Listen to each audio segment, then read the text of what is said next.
everyone, welcome back to the Library of Parthos. My name is Sarah, and today we're going to be talking about a fun Halloween fantasy romance style read, and that is A Witch's Guide to Fake Dating a Demon by Sarah Hawley. This book I picked up at Barnes & Noble. It was one of the buy one get one half off stack of books, and I was looking for some spooky season reads. This seemed like it would fit that need, and so I decided to go ahead and start reading it, and it was very fun. It was a short, quick, easy read, perfect for the fall, perfect for October. And what I liked about this book is that it is what it is. Like, you get what you get. There's no pretending, there's no trying to be something else. Like, it's just a fun read, and that's all that it is. So I'll go ahead and give a quick summary of the story as always, and then I'll go ahead and get into some spoilers with my thoughts on the book. So this is about a witch named Mariel. She is this like grand prophecy fulfilling witch who is very strong in nature magic. And that's about it. So whenever she is trying to practice her magic, she accidentally summons a demon and is trapped in this kind of situation where she has to make some sort of soul bargain with him for him to leave her alone, which would then result in her becoming kind of like an empty shell of a person. So that's kind of the situation that they are both stuck in, and of course he can't leave until he makes that bargain with her. So that's kind of it, spoiler free. I'll go ahead and get into some spoilers. So if you were planning to read this, I recommend doing it soon because it works really well with this time of year. And so if you're planning to avoid spoilers for that reason, feel free to skip to the end of the video. And if you are just trying to avoid spoilers because you don't like to have any books ruined, feel free to skip to the end as well. Okay, so getting into some spoilers. So as I said in the spoiler-free summary, Mariel Sparks she used to be like the greatest witch in centuries that is part of this Spark family. It's this old family that has lived in Glimmer Falls for hundreds and hundreds of years, and they're one of the most like well-established, wealthiest families in the area. So she's supposed to be the most powerful one in a while. However, she's really great with nature magic, and that's about it. She's not good with any other type of magic, which leads to her family not really respecting her because they're expecting her to be the most powerful one of them all, and she can not do anything besides grow plants and that sort of thing. So she's really frustrated at the beginning of the story. She's spending a lot of time practicing her magic and makes a mistake. So as she's practicing, she's trying to use her magic to help her with baking. She's trying to move things around, get ingredients, and she says a spell incorrectly and accidentally summons a demon instead of like a wooden spoon. So at the beginning I said this book kind of just like, it is what it is. Like, it's funny, it's fun, it's cute, it's short. Like, it's not trying to be too serious. It's not trying to be like the next great romance novel. It's just trying to be a fun, silly Halloween style read. So I did appreciate that because sometimes I get tired of books that are trying too hard, you know? So it was such a funny way to start out. Like, she's trying to get like a spatula or something. Oops, she summons a demon. Like, what a switch. So anyway, this demon that she summons is not what you think of, like red, like spiky tails, horns. He looks just like a dude, but he does have small horns. That's really about it. So anyway, his name is Ozroth the Ruthless. He's like this well-respected demon that is like super good at making bargains. He's like really ruthless, hence the name Ozroth the Ruthless.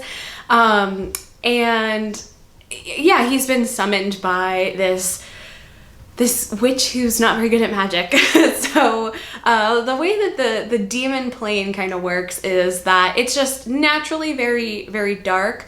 So they make bargains with humans to collect their souls, and that is how they have light and energy and magic in the demon plane. If a human makes a bargain and gives up their soul, then they basically lose all of their personality. They kind of just become this like empty shell, like not really feeling anything, not interested in anything that they used to be interested in. They're just not themselves anymore. That's what Mariel has kind of walked into here. Now there is something also really funny about Oz, as he so lovingly is called. So Oz is this super cunning, conniving, hard, cold bargainer of a demon. And in a previous encounter, as he was trading a warlock for his soul, the warlock, the way he worded his like request was, I want my soul to be given to the closest unfeeling thing, or something along those lines, which Ozroth was like, great, demon plane is where it's headed, we're good here, everything's gonna work out. And to his shock, the soul entered his body. So he is now a demon who has feelings, which is not quite all that common. So the issue comes in that he has been really struggling for the last like 6 months, and his mentor, Astaroth, who's one of the like 9 high-ranking, I don't think they're called elders, I don't remember what they're called, but like they're the highest ranking demons on the demon plane. Basically everyone has a bargain that Ozroth is gonna screw up his next bargain because of his soul that he now has, and Astaroth says no, he's gonna be fine. So he's really invested in Oz getting Mariel's soul. So that's kind of what happened on each of their sides. So Ozroth randomly shows up in her kitchen. They're both really confused about what happens, and he says, you know, I can't leave your general area until we make a bargain.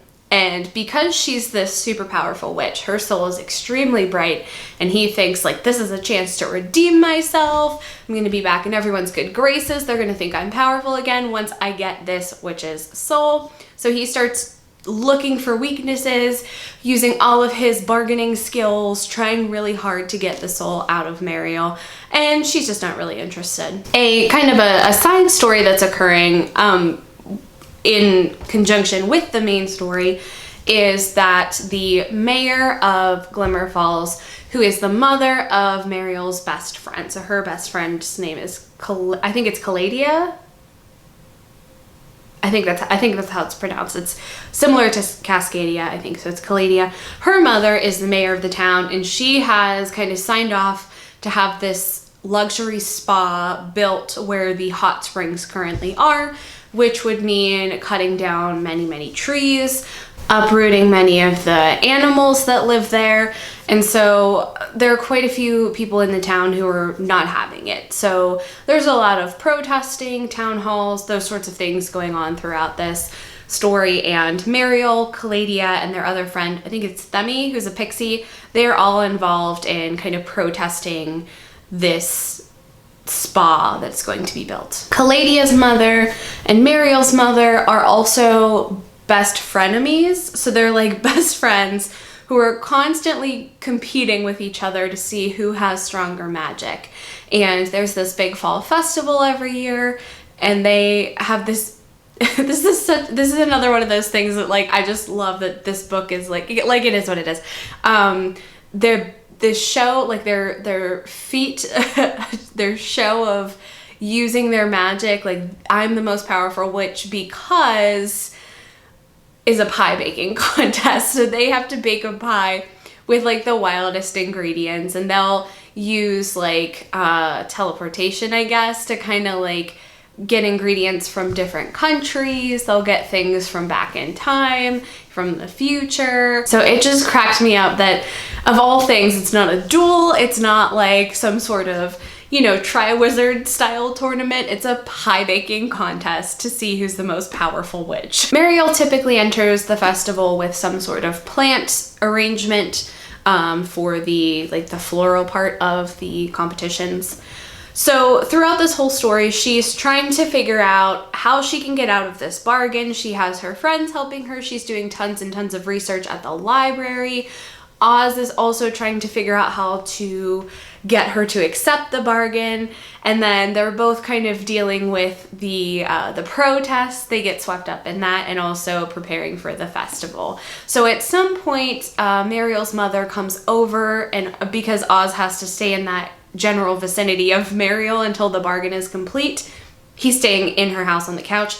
So her mother comes over and he's there, so they come up, that's where they come up with the fake dating thing. He's her boyfriend, she throws a quick hat on him to cover the horns, and now he's been invited to family dinner. So they continue with this fake dating thing throughout the story. He attends family dinner, and he really gets to see how poorly Mariel is treated by her family. Her mother just constantly degrades her, nitpicks, bullies her, constantly hounds her if she's not doing what she wants her to. So initially Oz is like, great, I can use this to try to get her to take this bargain. I can promise like all this power and all this magic for her if she trades her soul, or I can tell her she can get into whatever school her parents will only pay for if she improves in her magical abilities.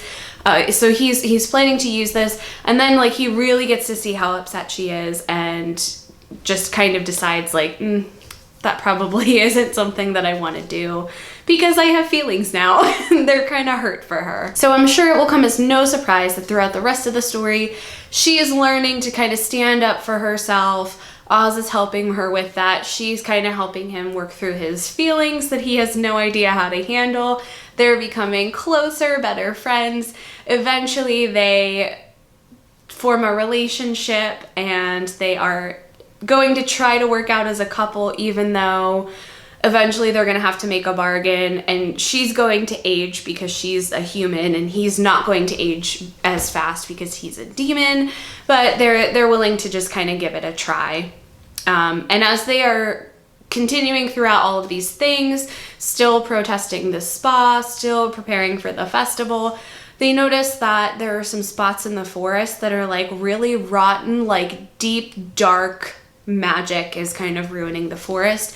And Mariel's able to heal a few spots, but eventually it becomes so bad that she's not quite able to do it anymore. And it becomes a big concern where Oz kind of tells her, you know, it's okay if you can't do everything yourself. Sometimes it's fine to ask your friends for help. That's what we're here for. So toward the end of the story, she kind of blows up and Oz kind of loses his cool a little bit, and he does this weird lightning trick, and he removes the mouth off of somebody, all kind of without intending to. So Mariel finally decides, this is enough. The construction has started. It's not supposed to. So she just kind of has this outburst of like really powerful magic. She's able to stop all of this construction, return the forest to the state it was in before, and they're all excited now that the forest seems to be like back in its right place, right way. It sounds like the construction has been halted for the time being, because she kind of like causes the stuff to grow over the vehicles. And then Astaroth shows up, and he is ready to just get this bargain over with because he wants to win the bet. He wants that soul. And so he kind of threatens Mariel, which Oz is, you know, upset by at this point. And eventually Mariel says, like, fine, take my soul. If it'll save him, if it'll make everything right with him, just do it. So Astaroth does, and of course, like I said, she becomes just kind of like this empty, unfeeling kind of shell, and Oz is really upset about that. So he kind of makes his own bargain, because typically demons can't make bargains with demons, but he now has the soul of this warlock, so he thinks, so he's gonna try. He's at least gonna try to make a deal and see if he can sort everything out. So his deal is basically like, you'll return her soul, you'll find some paperwork that says that the owner of the land around the town of Glimmer Falls wanted that land to be protected so that the construction can't resume at any point, and you'll basically leave everyone alone and not cause any issues. So Mariel's soul is returned, the bargain goes through, everything is fine. Caladia comes in to save the day, and she kicks the crap out of Astaroth, which was hilarious because he's supposed to be this super powerful ancient being, and she just kicks his butt. And then at the end, they're all sitting around kind of talking, debriefing, and they realize that Oz had been doing magic of his own here and there. Like I said, he called this weird lightning, and he like removed somebody's mouth when they were annoying him. And then he like he cut his finger, I think, at one point, and the cut wasn't healed, which is abnormal for him. Typically he heals really quickly. So they come to the conclusion that he is probably becoming mortal since he currently has a mortal soul.